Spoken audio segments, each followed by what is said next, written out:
Guys, Will here with W.T.F car reviews. We got a pretty cool one here today. We're going to be reviewing this beast 2022 Chevy Camaro ZL1. And a huge thanks to Zach and the rest of the management and staff here at Ford of Port Richey for making this review possible. I'll leave a link to our inventory below, and if you're looking for a new car or truck in the Port Richey, Tampa, Clearwater area, I would definitely recommend checking these guys out. And as for Zach. And for those of you guys who don't know, the ZL1 has been Chevrolet's supercharged version of the Camaro since 2012, originally using a supercharged 6.2-liter LSA V8, which cranked out 580 horsepower, 556 pound-feet of torque. Made it to either a 6-speed manual or 6-speed automatic transmission. Similar setup to what you would get from the CT-SV at the time.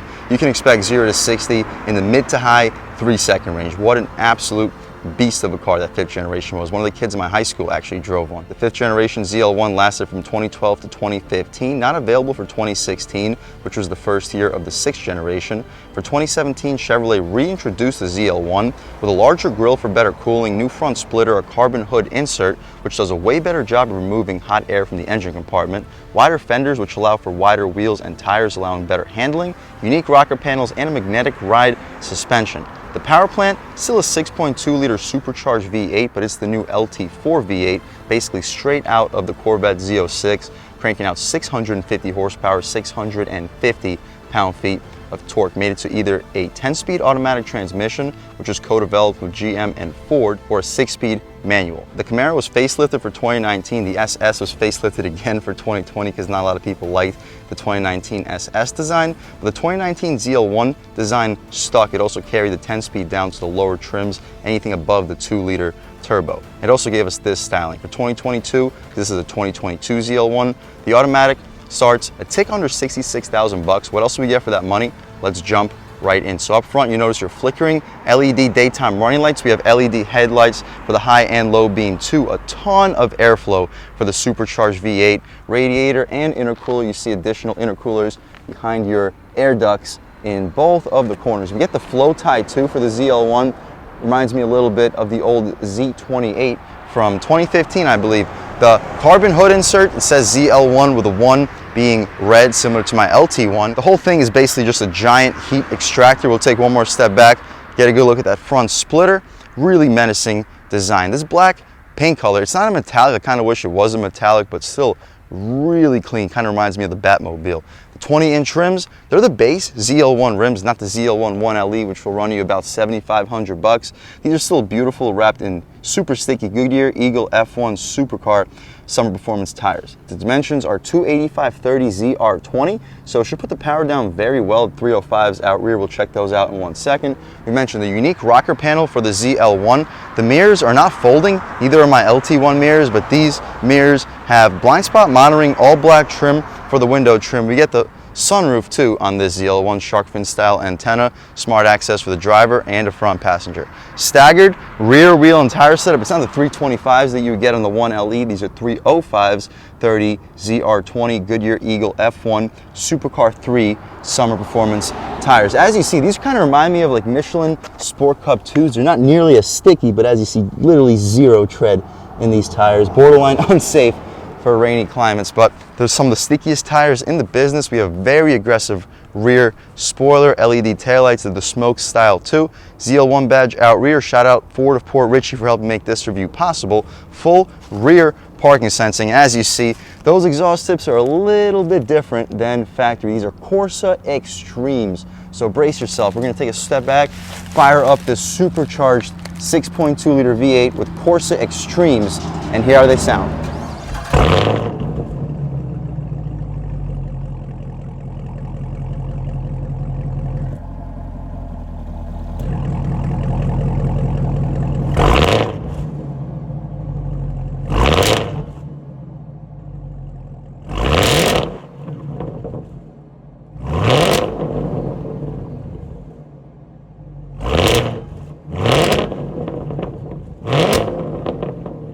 Alright guys, that was the sound of the supercharged LT4 V8 sold by GM for the 2022 ZL1. It sounds amazing. I just wish we didn't have that stupid 2,800 RPM rev limiter and you can really hear this thing roar. But once you take it out for a drive, we'll be able to get this thing in the higher RPMs and really hear how it sounds. Cranking out 650 horsepower, 650 pound-feet of torque. We get the RotoFab cold air intake, and a Corsa Extreme exhaust. So I would expect the horsepower maybe to be up at like 655 maybe. It's not going to make that big of a difference without a tune. And since this is at a dealership right now, it's probably not tuned.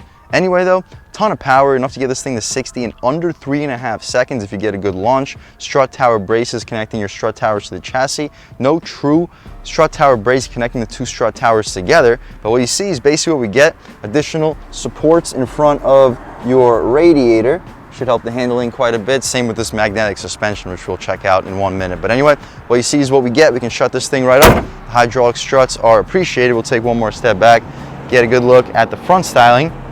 We can take a step inside now and check out the interior on this monster 2022 Camaro ZL1. So first thing we notice is the soft touch accents, just like the 2SS.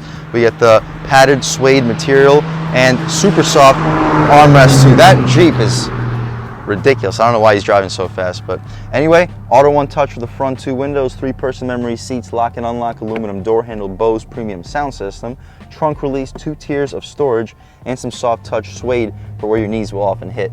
Illuminated Camaro nameplate as we step inside with the red, white, and blue America 2. The seats, ZL1 Recaros, standard Recaros with leather and suede contrast, heated and ventilated seats, Recaro aluminum nameplate underneath the headrest, which is also perforated, heated, and ventilated material. Fully adjustable, just like in the LT1, not a whole lot difference. We have the recline, drop, lift, and slide function, no lumbar and no massage on the ZL1. But anyway, taking a step inside, we can really check it out. So foot on the brake, engine start stop is aluminum. Press it. Whew! Fires right to life. This Corsa Extreme exhaust sounds absolutely insane. We'll throw this thing in the track mode, the mode that it's supposed to be in, and it sounds so good. But anyway, first thing we notice is the Alcantara steering wheel. Nice 10-2 bolstering notch, 9-3 fits perfect in your hands. Other than that, it's very similar to the LT1 outside of the Alcantara. It's a heated steering wheel, cruise control, skip your songs on this side, volume adjustments on this, voice commands, and you can answer and hang up your phone calls. ZL1 little nameplate on the steering wheel. The horn area is the same as the LT1, a little bit rubberized. The horn itself, it's aggressive. People should definitely be getting out of your way. Paddle shifters for the 10-speed auto. On the left side, we have our automatic headlamps and automatic high beams. No rain sensing wipers. So just like the LT1, it would be nice to get rain sensing wipers on a top ZL1 trim. The infotainment adjustments, we get the digital display that you don't get on the LT1, but the TAC is the same on the right side. The speedometer goes to 200 miles per hour. We're currently looking at our fuel range, instant fuel economy. You can go side to side, up and down. Fuel is currently low, 23 miles till empty, but I'm not going to drive more than 2 miles, so we should be okay. The remaining oil life, the tire pressure, timer, speed limit, and a blank screen. Digital speedo too. We have our performance pages. We can see our G-forces, oil temperature, oil pressure, battery voltage, trans fluid temp, tire temp, wheel slip percentage for our electronic limited slip differential, which will help put the power down tremendously, and right back where we started. We get our audio, navigation, turn by turn. If the GPS is hooked up, we do get navigation in this ZL1 phone, and the overall settings. My personal favorites to look at all times would definitely be something in the performance pages. Oil pressure, battery voltage, not important, trans fluid, not important, but the tire temperature, we'll look at that all times. Up top, we have our oil temp, coolant temp, fuel level, and our transmission temperature all gauged up top in the ZL1 gauges. To the left of the steering wheel, we have a heads-up display, infotainment, and the interior brightness. Hopefully I can pick up this heads-up display for you guys on camera. We just got to turn the brightness all the way up and lift the heads-up display a little bit higher. There we go. Now you guys should be able to pick it up. Nice. That's a great feature for the ZL1 too. Down below you can get a good look at your aluminum pedals, floor-mounted accelerator pedal, and the hood latch release in the left corner. The dashboard is all hard plastic, just like on the LT1. It would be nice if they added some type of padding for a $70,000 sports car. That's not why you buy this car. You don't buy it because of the hard plastic dashboard or soft touch dashboard. You buy it for the almost 700 horsepower that sounds absolutely absurd. That's what you buy this thing for. The 8-inch touchscreen is an upgrade compared to my LT1. We have apps, OnStar services, performance data recorder, which we can check it out right here. Dismiss. Cool. Define finish line, choose video overlay settings, start recording sessions, all that. Shouldn't be using this on the street, use it for the track. My Chevrolet, Sirius, Amazon Alexa, climate, Spotify. We have Apple CarPlay and Android Auto too.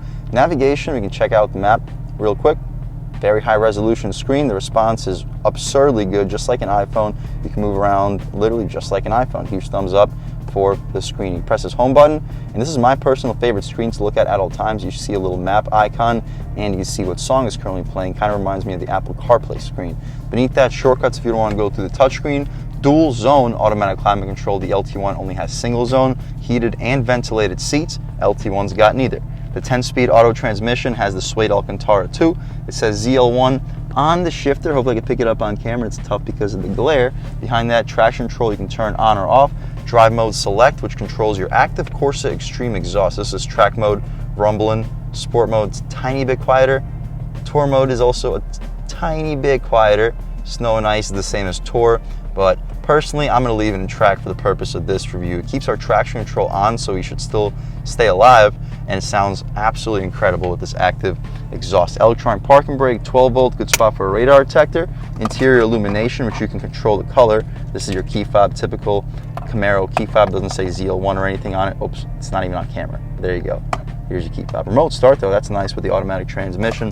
The armrest, just as hard as in the LT1. I kind of wish to give us a little bit more padding for the armrest, but I'm getting used to it. I'm used to it in the LT1. I haven't been complaining about it for quite some time. Same storage though, 2 USB-A ports and a 12 volt adapter in there, and a little bit of storage in front. Glove box, we can open it up. It is damped, not lined with felt, but it's pretty large. I'd expect you to fit 30 license plates in there. You have that suede Alcantara with red contrast stitching right above it. Camera mirror, we can alternate between a camera and a real mirror. We don't get garage home link settings on the mirror. These control the brightness and the position for the camera. The interior light is LED. We have a visor with lights. They take a second to turn on, but there you go. They are on. Cool. We can check out the sunroof. So we do get a sunroof in this Camaro. The Mustang is not available to sunroof, so I guess that's one reason to go with a Camaro over a Mustang. See if it goes out any further. It does not. We can poke our way out of here. It's a beautiful day in Port Richey, Florida. It's sunny and 80 degrees. We can shut this sunroof up. It's not an automatic close. You got to press and hold, and there you go. Closes right up. Of course, it tilts too. We'll leave the shade. We'll close the shade so there's a little bit less glare for the interior. That's about it. We're not going to hop out back because I have an LT1. There's not going to be any extra or any less space here in the ZL1. So check out my LT1 video if you want to see how spacious the back of a Camaro is. I'll let you know in advance, it's really not very spacious at all. However, compared to a Mustang, it's about the same. Compared to even a Challenger, it's not a whole lot smaller. So if you're looking for a muscle car with a big usable back seat, you're gonna have to go with the Dodge Charger. But cargo space, smallest opening in the business, but it's doable. I fit my catcher's bag in here with no problem. I have my fishing equipment in the trunk. It drops in pretty deep, and the trunk itself is very deep, so you'll fit large objects in here. It's just gonna be tough actually getting them in because of the small opening. You'll fit a golf bag in here diagonally and possibly vertically, but there's no chance you'll fit it horizontally because the wheel well cutouts just don't cut out in here for the trunk. It does a little bit on the left side, but on the right side, not at all. What you see is basically what we get. It's not the worst thing, it's not the best. If you need the trunk space, if you need the back seat space, of course, go with the Charger. If you don't really need the trunk or back seat, go with the Camaro because the handling is by far the best. We can shut this trunk right up, get a good look at the rear styling, hear the exhaust tips rumbling around, check out the side profile. That's really about it for the inside and outside of this 2022 ZL1. It's the performance that makes this car what it is. So speaking of the performance, let's take this absolute monster out for a drive. All right guys, now we're just about seeing everything we need to see with the inside and outside of this 2022 Chevy Camaro ZL1. Let's take it out for a drive. And in track mode, the steering is nice and heavy. In tour mode, it's pretty light, but in track, that takes care of just about everything. The ride quality in track, it's still pretty good, pretty composed. Tour will soften things up tremendously. It'll also quiet down the exhaust, but in track mode, it's a little bit stiffer than the LT1, but really not by a whole lot. Taking a step out here. Oh, yeah, definitely stiffer than the LT1, but it's comparable to the Mach 1 we just reviewed with the handling package and the magnetic ride suspension. But taking a step out here, we're not going to gun it in first gear because we're not stupid. We know what's going to happen. Second gear, about half throttle.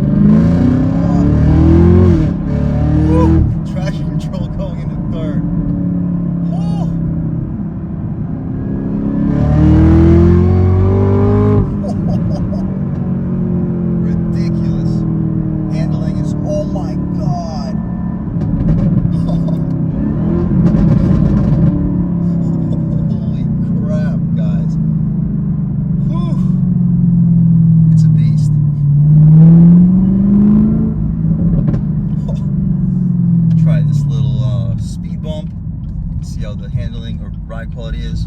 Oh my God, yeah, it's a little rough. Okay. We can try out a real world turning radius too. Much sharper compared to the Mach 1 we just reviewed in this channel. That was one of my biggest complaints with the Mach 1, is because of the wide tires. The handling, or not the handling, the turning radius just didn't seem nearly as sharp.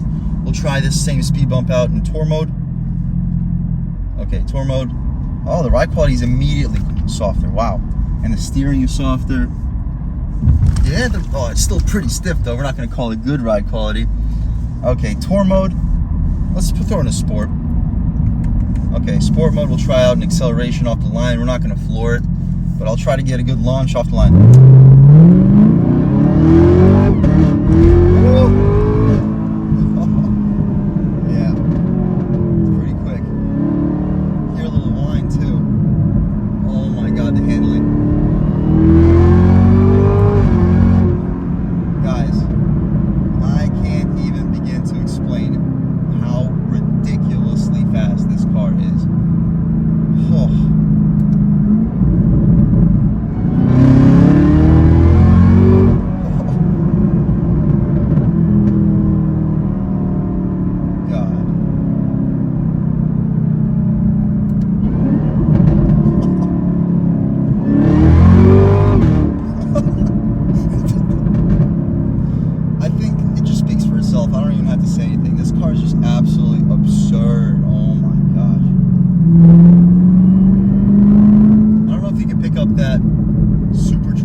By that Corsa Extreme exhaust. What a car. Alright guys, we'll be able to step out onto this multiple lane highway real quick. Second gear.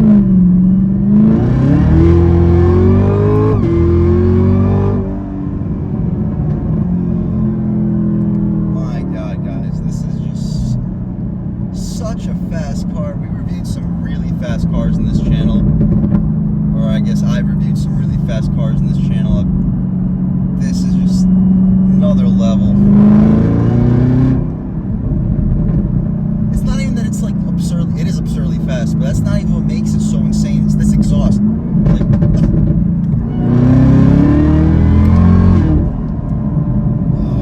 all right, yeah. Let's throw it in way faster than we should. Oh my God, the handling, the steering is so good. Everything about this car is just incredible, guys. Even in sport mode, the steering is just amazing. We'll close it off by throwing it into track mode one last time. Let this guy get in front. Alright, let's just step out onto this road. First gear. You know what? We'll try it out in first gear. Okay. I guess that's what I expected. It didn't really put the power down very well, but overall that's about it. We're going to have to push this car a whole lot farther. Unbelievable. I think it speaks for itself. If you're looking for a sports car, like an absurd level sports car, like 0 to 60 under 3.5 seconds, 650 horsepower, but you want the handling to still be good. Like you don't like driving Hellcats, because the Hellcat, it doesn't put the power down and it doesn't handle well. This puts the power down pretty well and it handles really well.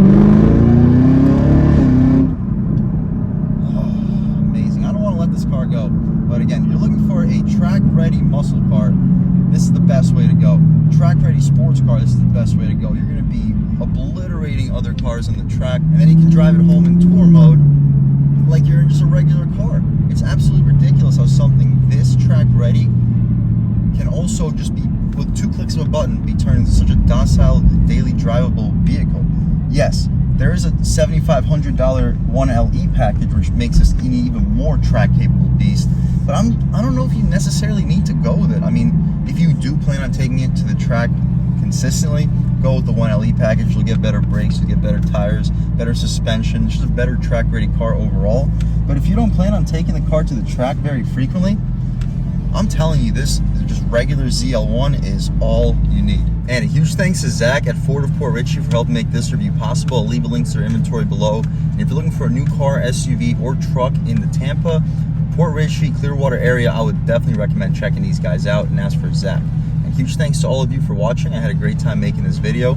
If you're new to the channel, please subscribe. If you already subscribed, thank you guys so much. You know the channel is just not possible without you, and I really appreciate the constant support. But again, if you haven't subscribed yet, please subscribe. Leave a like too. It really helps me out with the YouTube algorithm. Leave a comment. Let me know what you like. Let me know what you don't like. Leave a comment. Let me know if there's any specific cars, SUVs, or trucks you want to see reviewed on this channel, and I'll definitely try getting those videos for you ASAP. But other than that, again, thank you guys so much for watching, and I hope all of you have a great day.